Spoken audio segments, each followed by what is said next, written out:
rechazo y el bote pronto de Eki. Eki Martinez Aio, 7 urte zituela, hasi zen zesta puntan trebatzen. Nolako enborra, halako espala diote. Ekiren osabak Filipinetan jokatu zuen eta aitita Gasteizko pilota eskolako lehen lehendakaria izan zen. 2017an, Mexikoko Jai Alai frontoia berriz ere ireki zuten. Orduan debutatu zuen Ekik profesional gisa. Hala ere, Jai Alairen aurreikuspenak ez ziren bete, dekadentzia etorri zen. Ekik bere burua berrasmatu behar izan zuen. Zertan ari da?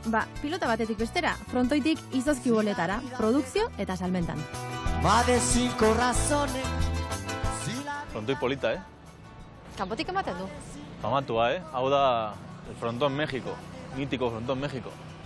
Hau da la hostia. Txegin zidatenean honi buruz, sartu ritzaren aia gogoa txikitatik etortzeko ona, Eta ametsa betea izan nuen duela 4 urte. Nolakoa izan zen, momentu hori? Jode, pues, de puta madre, zeren Satos ona eta kriston edifizioa eta gero gure etxea hor izugarria. Aparte, Mexiko toki polita da, bizitzeko, baina frontoi hau ikusgarria.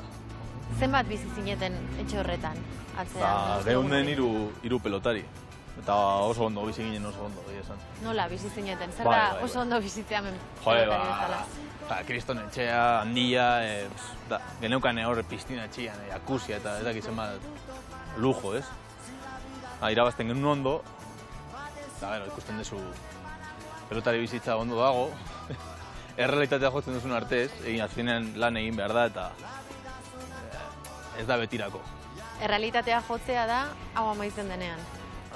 Bai.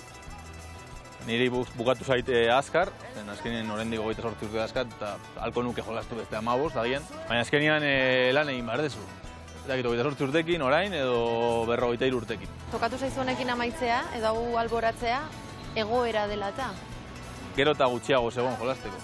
Gero eta partida gutxiago. Bai, gu etorri ginen 2007an, genuzkan 4 hilabete, 2019an ja murriztu zen erdira, eta 2020an ja ikusten zen aukeratu behar genuela edo Euskal Herrian edo Mexikon agian. Orduan ja ikusten zen, utzi izazu pelota eta zaitez lanean. Zergatik uste duzu izan zala beherakada hori?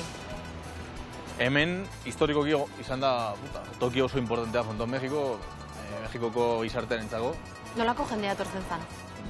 Jendea diruakin, hemen ezin zinen sartu traje korbata gabe, adibidez. Gizona izan da eta emakumeak soineko politekin. Pagatu behar dira soldatak, pagatu behar dira oso asko, eta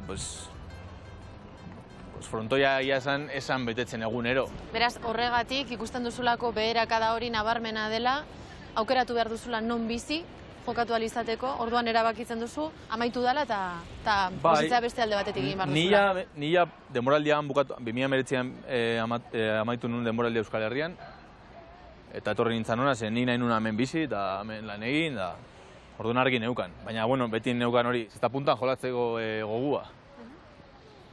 Pandemia, amaitu zuen horrekin. Hartu diote guztua beste gauza batzu eta azkenean ez da desagertatzen, ez da txarra. Errepublika plazan dagoen iraultzaren monumentua, simbolismoz beteriko ikonoa da. Patxadaz solasteko leku ezin hobea.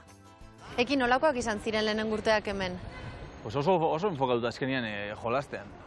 Zentratuta jokoan? Bai, prestatu fizikoki ere, menditik ibili, mendik hurbil daude mendi politu batzuk, eta hemen altuera asko dagoenez, Mexiko iria dago 2200 metrora, depende zonaldea, joaten mazala mendi batera, naiz da txikia izan, gero oso Euskal Herrira eta ematen du zarela Superman. Arnastu dezakezula pila bat. Ez ara nekatzen.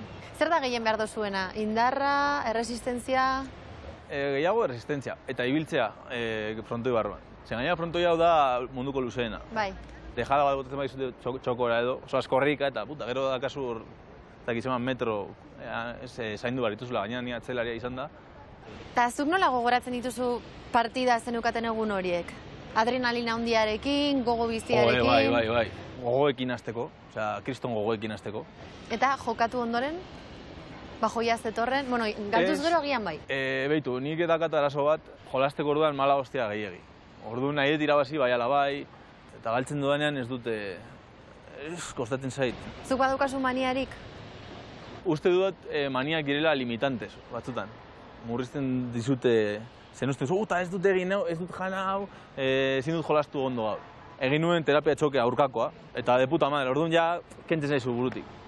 Horrelakoa zara, ez? Aldaketak egitekoa... Bai. Eta horrela ere etorri da izozkien kontua. Litro bateko izozki makinarekin, izozkiak egiten eta auzoan saltzen. Nola egiten da horrelako biraketa bat? Zegoen nahi nuna izozkia, negoen aspertuta etxean. Hori, pandemiakin, digo, salduko ditut agian, agian guztien zai. Niri guztien ez pila bat, esango ditut, agian ondoko ere. Eta hala izan zen, eta intzazu beste zapore batzu, eta erazten, ostia, zintzepitatzen, nola egin izozkiak gero ez kristalizatzeko, detaile asko, ez? Hori liburutan dago informazioa. Mexiko bada zure burua bir sortzeko herrialde bat? Nik uste dut, edozein tokitan badaukazu mentalitatea aurrera jotzeko eta egin dezakezula. Jarrera da. Neri tokatu zait Mexiko, ja gustatu zailako hemengo bizimodua eta erabakin nolako gelitzea. Izozkia baino lehenago. Harremantzeko, ligatzeko? Ligatzeko Euskal Herrian baina askoz hobeto. Hemen atatzen zara eta neskak irekiagoa dira. Zer eman dizu herrialde honek? Zer ematen dizu egunero? Sunatzen naiz gogoekin egunero egun hori zein behar duten egiteko. Gaur fabrikara egitera gaur, fabrikara. Tokatzen da bizita bat jatetxe baten, behenga jatetxe baten. Azkenean, egun guztietan nago gustora. Eta hori da dakadana, norabidea zehatz, eta badakidalako, nahiz da gauzak egun baten ez dela ondo ateratzen, beste egun batean bai, badakit horrela jarraitu behar dela, eta ja.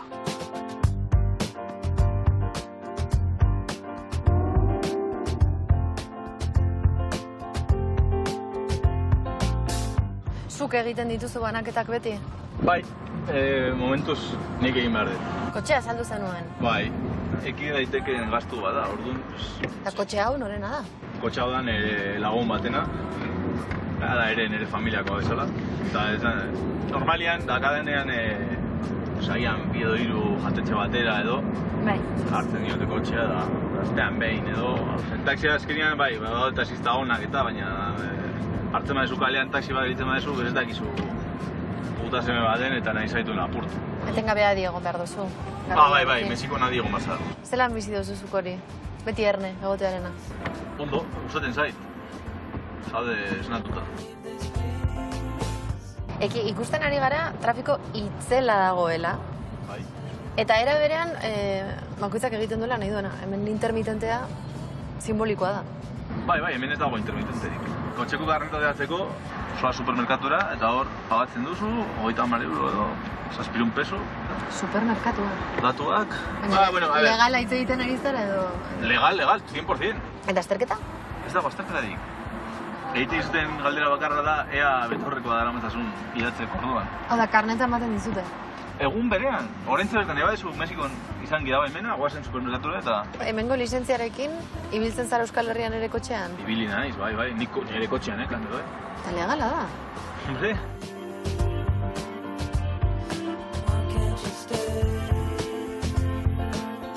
Helatuak ekartzera etorri gara, eta era berean bete digute maila gauzekin. Hau normala da? Eskertza emateko modu bat izaten da, edo gu gaudelako da? Torri zaretenez, Estebanek nahi izan du... Erakutsi zer jaten da hemen, ez? Eta zer da gauza bakoitza? Baitu, platerra hau, dira eskamole, ditzen da. Eskamole? Bai, dira inurriaren arrautza. Inurrian arrautzak, eta hauek nola hartzen dira? Ez dute eskuz egiten dutela eta oso zaila dela bakarrik euria dagoen... Dagoen horietan hartu daitekela. Bai egia da oso garestia dela, ez? Hau dela, zozer gourmet, zango bazen bezala. Bai, oso fama gourmeta dauka. Ni deitu, egia esan lehenengo aldia da probatzen dut. Probatuko ditugu? Venga, bai, sartu.